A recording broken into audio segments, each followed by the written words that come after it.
Selamat pagi, Ibu Bapak, Saudara sekalian yang dikasihi Tuhan Yesus. Kembali kita berjumpa dalam sapaan dan renungan pagi GKI Salatiga. Hari ini, 29 Juni 2023, bersama saya, Made Rai Santi. Sebelum kita merenungkan firman Tuhan, mari kita bersama berdoa. Bapa di dalam kerajaan surga, kami sungguh mengucap syukur atas penyertaan dan perlindungan yang Engkau berikan dalam istirahat malam kami. Saat ini, kami bisa bangun dan dari tidur dalam keadaan sehat dan tidak kekurangan apapun. Berikan kami hikmat-Mu untuk dapat mengerti dan memahami sebagian dari firman-Mu di pagi hari ini. Dan ajar kami untuk dapat menerapkan firman-Mu dalam kehidupan sehari-hari kami. Dalam nama Tuhan Yesus Kristus, kami berdoa. Amin. Ibu Bapa, Saudara sekalian yang dikasihi dalam Tuhan, firman Tuhan yang bersama akan kita renungkan di pagi ini diambil dari Kisah Para Rasul 12 ayat 11. Beginilah firman Tuhan.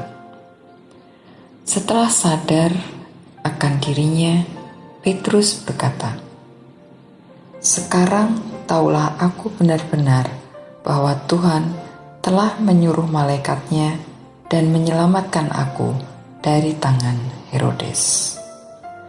Renungan pagi ini disarikan dari Puji dan Janji edisi Agustus.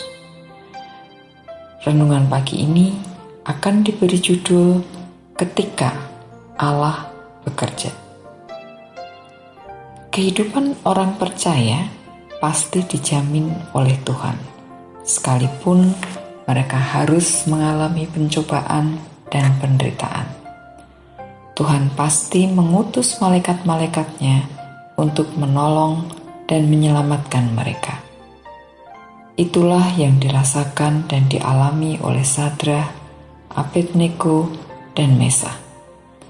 Ketika orang ini diselamatkan oleh malaikat Tuhan dari bara api yang menyala-nyala itu, hal yang sama juga dirasakan oleh Petrus ketika ia dipenjara. Tuhan mengutus malaikatnya untuk menyelamatkannya dari tangan Herodes yang akan membunuhnya. Peristiwa kelepasan Petrus serta Sadrah, Mesah, dan Abednego sungguh sebuah kisah yang luar biasa. Dari sudut pandang manusia, hal itu mustahil terjadi, tetapi Tuhan bekerja di situ. Setelah mereka selamat dari bahaya, mereka pun mengabdi kepada Tuhan semakin sungguh. Dalam keadaan darurat, ada orang-orang yang membuat semacam perjanjian transaksional dengan Tuhan. Jika pekerjaan ini berhasil, saya akan giat melayani Tuhan. Kalau sembuh, saya akan memberi persembahan.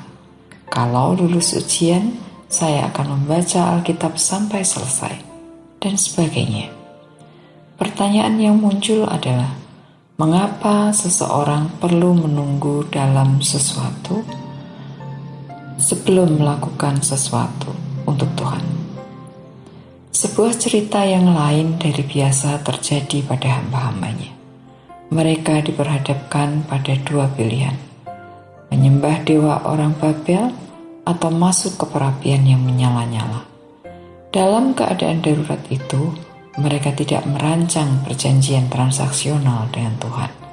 Mereka tidak melakukan tawar-menawar demi keselamatan sendiri, tetapi membulatkan tekad untuk setia pada prinsip firman Allah. Setia hanya kepada Allah dan tidak menyembah dewa apapun risikonya. Bahkan mereka siap untuk kemungkinan terburuk jika Tuhan mengizinkan mereka untuk tidak selamat dari perapian yang menyala-nyala itu. Teguh mengabdi, itu yang dilakukan hamba-hambanya. Hasilnya, Tuhan mengizinkan mereka masuk ke perapian atau penjara dan mereka tetap selamat. Mengabdi kepada Tuhan berarti menyerahkan hidup 100% kepadanya tanpa syarat. Bahkan ketika ada orang yang menolak kita atau seandainya Tuhan mengatakan tidak untuk keinginan kita, kesungguhan pengabdian itu mestinya tidak menjadi pudar. Demikian juga di dalam setiap doa.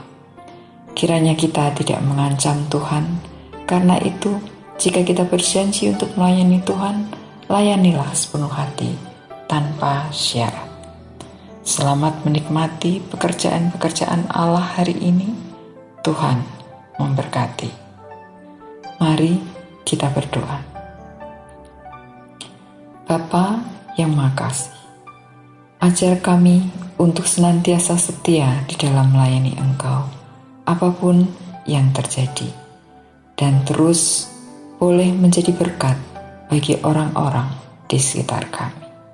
Dalam nama Kristus kami berdoa. Amin.